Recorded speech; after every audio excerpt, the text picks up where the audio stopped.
My name is Gayatri. My name is Sai Archana.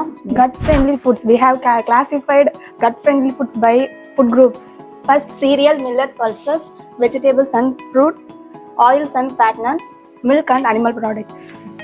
These are the food sources. It helps gut health. I'm Srija.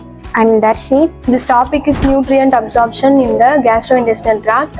These are the parts of intestinal tract in duodenum, jejunum, ileum, stomach, colon. I'm Yogesh. Hi, I am Saravanan. My topic is gastrointestinal tract.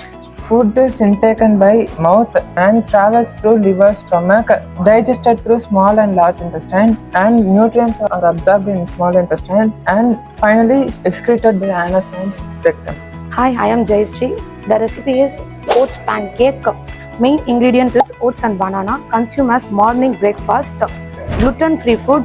Hi, I'm B. Hemamalini. I prepared rice kolkadai, which is commonly termed as uppu urundai. The main ingredient is rice flour. Rice flour is gluten-free food. It helps for gut health. It is a steam food. Hi, I am Aparna. My recipe name is Kilanji. This is a Lakshadweep food. We consume as a breakfast. The main ingredient used in rice flour and coconut milk. Rice flour is gluten-free and coconut milk is lactose-free. Hi, I am Karthik. This is fermented rice, commonly called as rice biryani. It is rich source of probiotics. It is commonly consumed by South Indians. Thank you. Thank you. Thank you. Thank you.